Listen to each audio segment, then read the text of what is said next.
Hello, good morning. Welcome to Pi Academy. మనం ఈరోజు RRB 500 సిరీస్లో ర్యాండమ్గా ఒక 5 న్యూమరికల్స్ ప్రాబ్లమ్స్ చూద్దాం. What is the SI unit of G, universal gravitational constant? గురుత్వాకర్షణ స్థిరాంకమైన జీ యొక్క ఎస్ఐ యూనిట్ ఏంటి? జీ అనేది ఇక్కడ ఫార్ములాలో మనకి కనిపిస్తుంది. F is equals to gm1m2/r² అనేది ఫార్ములా. ఇక్కడ ఎఫ్ అంటే ఏంటంటే ఇది గ్రావిటేషనల్ ఫోర్స్ అనమాట. అంటే సృష్టిలోని ఏ రెండు పదార్థాల మధ్య అయినా, పదార్థాలు అంటే మాసెస్, m1 m2 అంటే మాసెస్ అనమాట. అంటే రెండు పదార్థాలకి బరువు అనేది ఉంటుంది. ఆ పదార్థాలకి బరువు అనేది ఉంటే ఖచ్చితంగా వాటి మధ్య ఒక అట్రాక్షన్ ఫోర్స్ అనేది ఉంటుంది. ఆ అట్రాక్షన్ ఫోర్స్ని ఏమంటారంటే గ్రావిటేషనల్ ఫోర్స్ అంటారు. ఈ గ్రావిటేషనల్ ఫోర్స్ అనేది ఈ పదార్థాల యొక్క బరువులకి ప్రపోర్షనల్గా, ఈ పదార్థాల యొక్క బరువుల ప్రోడక్ట్కి ప్రపోర్షనల్గా ఉంటుంది. మరియు వాటి యొక్క డిస్టెన్స్కి ఇన్వర్స్ స్క్వేర్ రిలేషన్లో ఉంటుంది అనేది మన సైంటిస్టులు కనుగొన్నారు. ఈ వాల్యూ ఎంత ఉంటుంది అనే దాన్ని ఇక్కడ మధ్యలో, ఇక్కడ ప్రపోర్షనల్ ఉంది కదా, ఇది పోవాలంటే ఇక్కడ ఒక కాన్స్టెంట్ ఉంటుంది. దాని పేరు ఏంటంటే జీ అన్నమాట.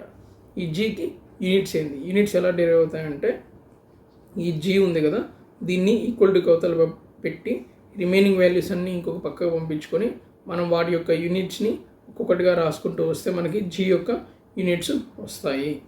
ఎస్ఐ యూనిట్స్ అడిగాడు కాబట్టి ఫోర్స్ యొక్క ఫస్ట్ జీని రాద్దాం. G is equals to force r²/m1 m2. ఫోర్స్కి యూనిట్ ఏంటి అంటే న్యూటన్. ఎస్ఐ యూనిట్ అన్నాడు కాబట్టి డైరెక్ట్గా మనం న్యూటన్ రాయొచ్చు. రేడియస్ స్క్వేర్, రేడియస్ అంటే డిస్టెన్స్, డిస్టెన్స్ అంటే మీటర్స్లో రాసుకోవాలి. ఎస్ఐ యూనిట్ అంటే normal centimetres or metres, SI unit అంటే మీటర్స్లో రాసుకోవాలి. కాబట్టి మీటర్ స్క్వేర్ బై m1 అంటే కేజీ, m2 అన్నా కూడా కేజీ, కేజీ ఇంటూ కేజీ ఏమవుద్ది? KG square. కాబట్టి యూనిట్ ఏంటి? Newton metre square by KG square is the unit అనమాట. ఒకవేళ క్వశ్చన్లో యూనిట్ అడగకుండా డైమెన్షన్స్ అడిగితే మనం ఇంకొంచెం ఎక్స్ట్రా సాల్వ్ చేయాలి. ఇది unit newton metre square by KG square. ఒకవేళ డైమెన్షన్స్ అడిగితే ఏం చేస్తాము? ఇక్కడ న్యూటన్ని మళ్ళీ మనం డైమెన్షన్స్గా కన్వర్ట్ చేసుకుంటాం. న్యూటన్ అనేది ఫోర్స్కి యూనిట్.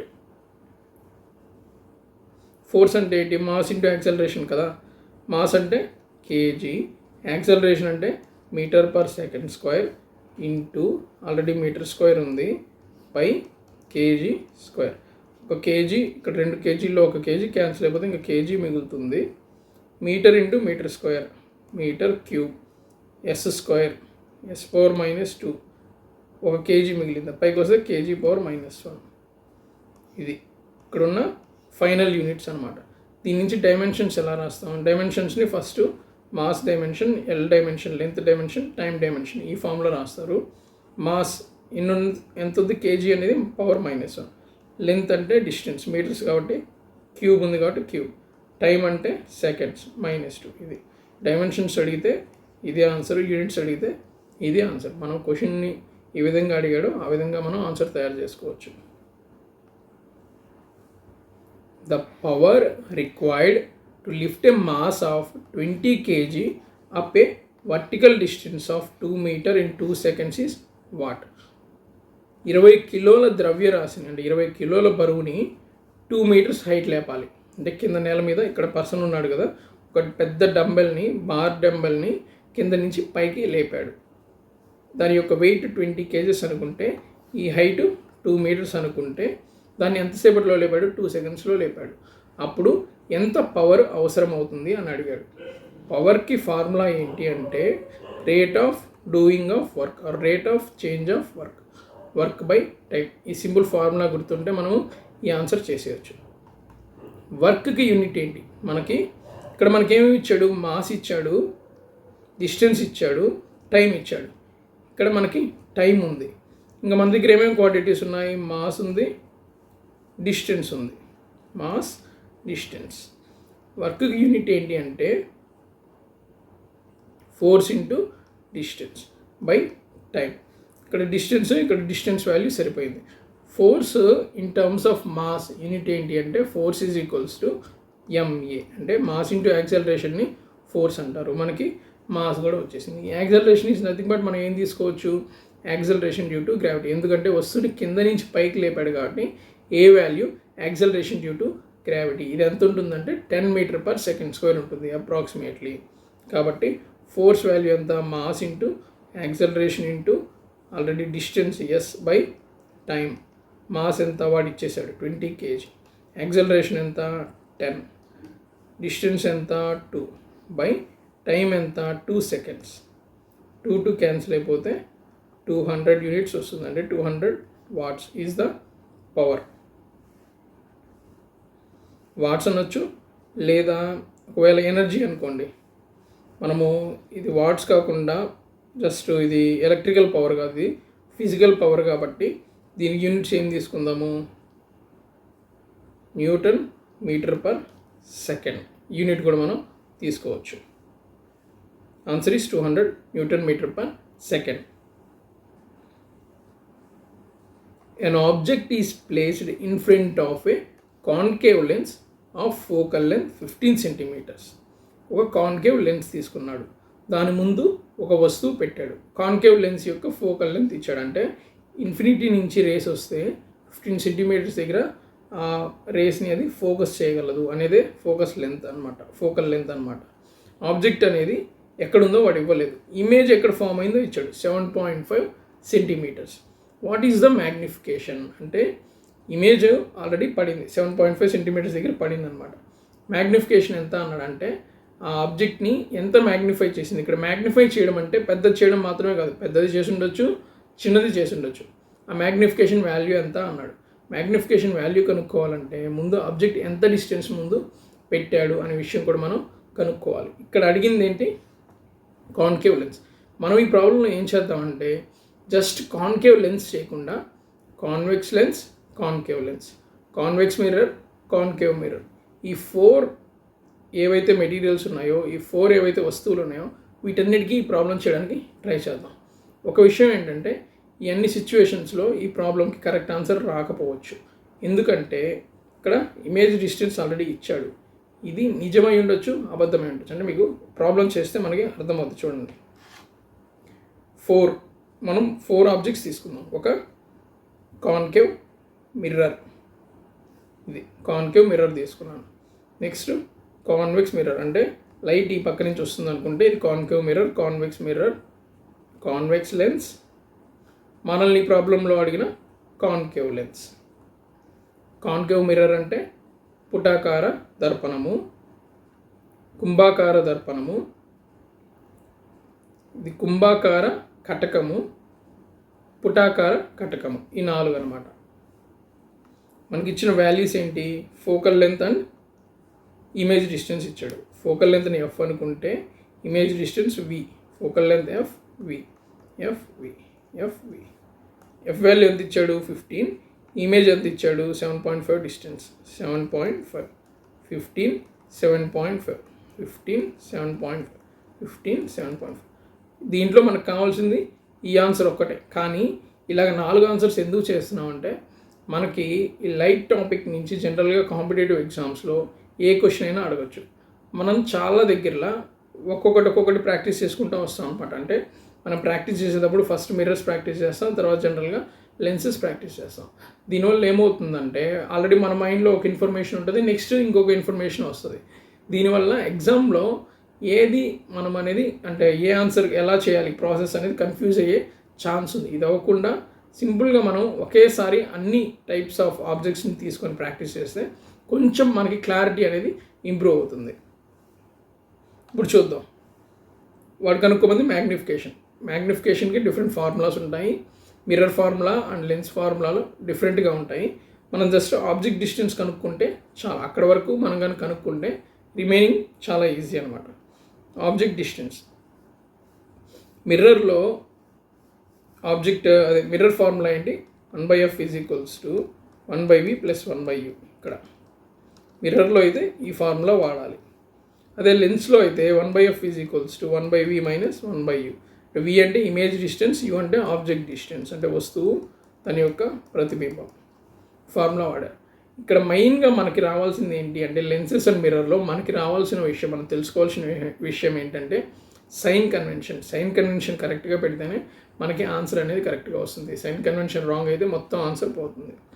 ఇక్కడ మిర్రర్లో సైన్ కన్వెన్షన్ ఎలా ఉంటుంది?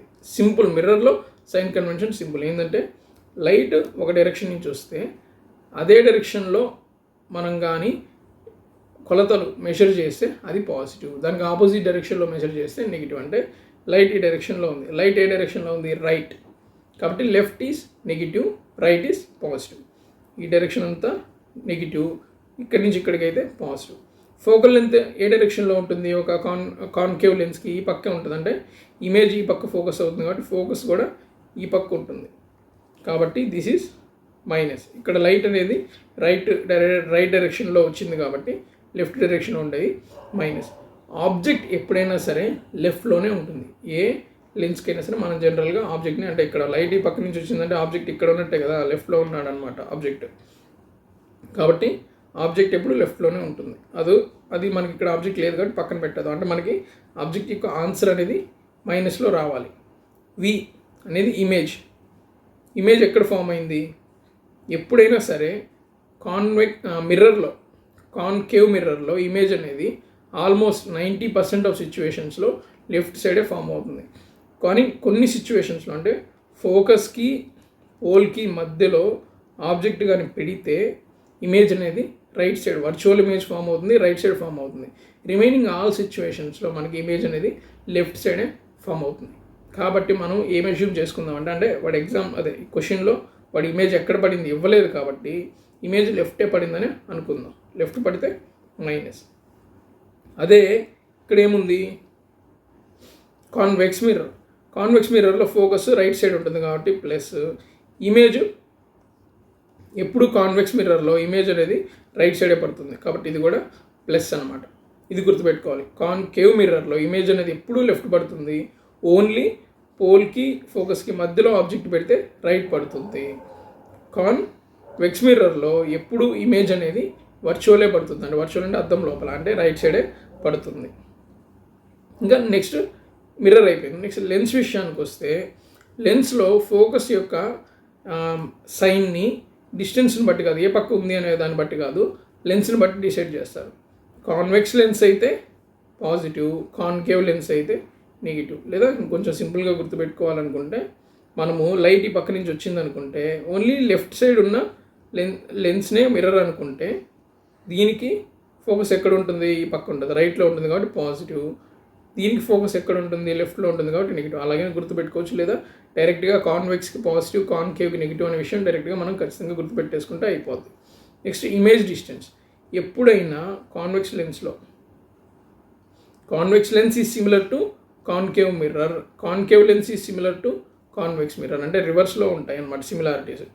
ఇక్కడ ఆబ్జెక్ట్ అనేది రైట్ సైడ్ పడుతుంది, ఎప్పుడైనా ఇమేజ్ అనేది రైట్ సైడ్ పడుతుంది కాన్వెక్స్ లెన్స్లో ఆల్మోస్ట్ అన్ని సిచ్యువేషన్స్లో. ఇక్కడ కాన్కేవ్ మిర్రర్లో ఫోకస్కి పోల్కి మధ్యలో ఉంటే ఇమేజ్ అనేది లెఫ్ట్లో పడుతుంది. సేమ్ అలానే ఇక్కడ ఫోకస్కి పోల్కి మధ్యలో ఉంటే ఇమేజ్ కూడా ఇక్కడ కూడా లెఫ్ట్లో పడుతుంది అనమాట. ఇక్కడ ఫోకస్కి పోల్కి మధ్యలో ఉంటే ఇమేజ్ అనేది రైట్లో పడుతుంది. ఇక్కడ ఫోకస్కి పోల్కి మధ్యలో ఉంటే ఇమేజ్ అనేది లెఫ్ట్లో పడుతుంది, అంటే రివర్స్ అవుతుంది అనమాట. ఇక్కడ మనం కాబట్టి జనరల్గా మనం ఏం తీసుకుంటాము? మ్యాక్సిమం సిచ్యువేషన్స్లో ఇక్కడ లెఫ్ట్ తీసుకున్నాం, ఇక్కడ మ్యాక్సిమం సిచ్యువేషన్స్లో రైట్ తీసుకున్నాం కాబట్టి ప్లస్ తీసుకుందాం. ఇది కూడా ఇమాజినరీ అనమాట, ఎందుకంటే వీడు ఇమేజ్ ఎక్కడ ఉందనేది ఇవ్వలేదు. Next 1/f = 1/v - 1/u. Next final ఇంకేముంది? కాన్కేవ్ లెన్స్లో లైట్ చూడండి ఇలా పడుతుంది, ఇలా పడి ఇలాగ డైవర్జ్ అవుతుంది. ఇది లెన్స్ కదా, లెన్స్లో ఏమవుతుంది? రిఫ్రాక్షన్ జరుగుతుంది. ఇట్లాగా లోపలికి వెళ్ళి రిఫ్రాక్షన్ జరుగుతుంది. ఇమేజ్ అనేది ఎప్పుడు లెఫ్ట్ సైడే పడినట్లు అనిపిస్తుంది. ఓకేనా? వర్చువల్ ఇమేజ్ అనమాట. ఏ సిచ్యువేషన్లో అయినా ఇమేజ్ లెఫ్టే పడుతుంది. లెఫ్ట్ అంటే నెగిటివ్ మనం తీసుకోవాలి.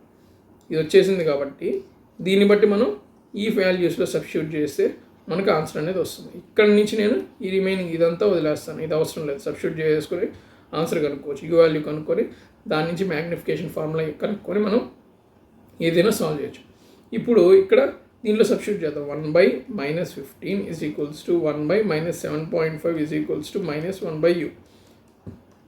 1/u = అంటే 1/uని -1/uని ఈ పక్కకు పంపించాను. -1/uని ఈ పక్కకు పంపిస్తే ఏమైంది, +1/u అయింది. -1.5 అలానే ఉంచాను. 1/15 -1/15 ఈ పక్కకు పంపిస్తే ప్లస్ అయింది, ఇది మైనస్ అలానే ఉంది. దీన్ని 1/15 -2/15గా రాసుకున్నాను. 1/15 -2/15 అంటే -1/15. కాబట్టి u వాల్యూ ఎంత, -15. అంటే అర్థం ఏంటి, u అనేది లెఫ్ట్ సైడ్ ఉంది, ఆబ్జెక్ట్ అనేది లెఫ్ట్ సైడ్ ఉంది. అంటే మనం చేసిన ప్రాసెస్ కరెక్టే అని మనకు అర్థమవుతుంది. ఆబ్జెక్ట్ ఎప్పుడు లెఫ్టే ఉంటుంది కాబట్టి. కాకపోతే డిస్టెన్స్ ఎంత, 15 సెంటీమీటర్స్. మ్యాగ్నిఫికేషన్కి ఫార్ములా ఏంటి అంటే లెన్స్లో v/u, అదే మిర్రర్లో అయితే -v/u = v వాల్యూ ఎంత, ఇక్కడ ఉన్న సైన్ కన్వెన్షన్స్ని బట్టి మనం పెట్టిన వాల్యూసే పెట్టాలన్నమాట. -7.5 / -15 = 1/2 = 0.5. అంటే యాక్చువల్గా 1 ఉంటే ఇది ఎంత అయింది, 0.5 అయింది. అంటే తగ్గింది, అంటే image has been diminished, image size అనేది తగ్గింది. మ్యాగ్నిఫికేషన్ వాల్యూ ఎంత, 0.5. క్వశ్చన్లో అడిగిన మ్యాగ్నిఫికేషన్ అయినా అంతే. Answer is 0.5. If the refractive index of water is 4/3, water యొక్క వక్రీభవన సూచిక 4/3 అయితే what will be the speed of light in water. జనరల్గా వాటర్ యొక్క వక్రీభవన సూచిక అనేది ఇక్కడ 4/3 ఉంది. అంటే ఎయిర్తో పోల్చుకుంటే వాటర్ యొక్క వక్రీభవన సూచిక ఎక్కువ ఉంటుంది. అంటే డెన్సర్ మీడియం అయితే ఈ రిఫ్రాక్టివ్ ఇండెక్స్ అనేది ఎక్కువ ఉంటుంది, రేరర్ మీడియం అయితే రిఫ్రాక్టివ్ ఇండెక్స్ అనేది తక్కువ ఉంటుంది. ఎయిర్కి జనరల్గా రిఫ్రాక్టివ్ ఇండెక్స్ ఎంత అంటే 1 అనమాట. దీనికంటే డెన్సర్ మీడియం ఏది తీసుకున్నా సరే 1 కంటే ఎక్కువ వాల్యూ ఉంటుంది. రేరర్ మీడియం ఏది తీసుకున్నా సరే రిఫ్రాక్టివ్ ఇండెక్స్ 1 కంటే తక్కువ ఉంటుంది. నెక్స్ట్ డెన్సర్ మీడియంలోకి వెళ్ళినప్పుడు లైట్ అనేది బెండ్ అవుతుంది టువర్డ్స్ ద నార్మల్, ఎందుకంటే లైట్ యొక్క స్పీడ్ అనేది చేంజ్ అవుతుంది. రేరర్ మీడియంలో నుంచి డెన్సర్ మీడియంలోకి వెళ్ళినప్పుడు లైట్ స్పీడ్ అనేది స్లో అవుతుంది. అలాంటప్పుడు లైట్ అనేది నార్మల్కి దగ్గరగా మారుతుంది. మనం జస్ట్ ఆన్సర్ కనుక్కుందాం. What will be the speed of light in water, refractive index and speed. Refractive index and speed అనేది ఏ విధంగా రిలేట్ అయి ఉంటాయి, మనం ఏం చెప్పాము, రిఫ్రాక్టివ్ ఇండెక్స్ పెరిగితే అంటే డెన్సిటీ పెరిగితే వెలాసిటీ తగ్గుతుంది. అంటే refractive index is inversely proportional to velocity. Water యొక్క రిఫ్రాక్టివ్ ఇండెక్స్ 4/3 బై ఎయిర్ యొక్క రిఫ్రాక్టివ్ ఇండెక్స్ 1 = ఇన్వర్స్ రిలేషన్ రాయాలి. వాటర్లో వెలాసిటీ బై ఎయిర్లో వెలాసిటీ ఎంత అనేది మనకు తెలుసు, 3 × 10⁸ m/s. v = 4/3 × 3 × 10⁸ m/s. సారీ, మనకు ఆన్సర్ తప్పు వచ్చింది, ఎందుకంటే v వాల్యూ తగ్గాలి. ఇక్కడ మనం ఏదో మిస్టేక్ చేసాం. ఫార్ములా ఏంటి, 4/3/1 = ఇది వాటర్లో రిఫ్రాక్టివ్ ఇండెక్స్, కాబట్టి ఈ పక్కనే రావాలి ఎయిర్లో velocity by v. v = 3 × 10⁸ × 3/4. Answer ఎంత, 9/4 × 10⁸. 2.1 × 10⁸, 2.2 × 10⁸. అంటే వెలాసిటీ తగ్గింది కాబట్టి మన ఆన్సర్ కరెక్టే వచ్చిందనే విషయం మనకు అర్థమవుతుంది. What will be the total resistance of 3 30 ohm resistances connected in parallel. అంటే 3 రెసిస్టెన్స్లు ఒక్కొక్క వాల్యూ ఎంత, 30 30 30. ఈ మూడింటిని ప్యారలల్గా సమాంతరంగా జాయిన్ చేస్తే వాటి యొక్క నిరోధకత ఏమవుతుంది. ఎప్పుడైనా సరే ప్యారలల్గా జాయిన్ చేస్తే వాటి యొక్క నిరోధకత తగ్గుతుంది. దానికి ఫార్ములా ఏంటి అంటే 1/parallel resistance = 1/R1 + 1/R2 + 1/R3. అదే సిరీస్లో మనం కనెక్ట్ చేస్తే R1 + R2 + R3 సింపుల్గా వచ్చేస్తుంది. 1/Rp = 1/30 + 1/30 + 1/30. యాడ్ చేస్తే ఏమవుతుంది, మూడింటిని ఎల్సిఎం తీసుకుంటే /30 పైన 1 + 1 + 1 = 1 + 1 + 1 అంటే 3/30 = 1/10. 1/R = 1/10. కాబట్టి R parallel = 10 ohms. అంటే ఒక్కొక్కటి పెడితే ఏమో 30 ఉంది, మూడింటిని ప్యారలల్గా పెడితే మనకి నెట్ రెసిస్టెన్స్ ఎంత తగ్గింది అనమాట, 10 ohmsగా తగ్గింది.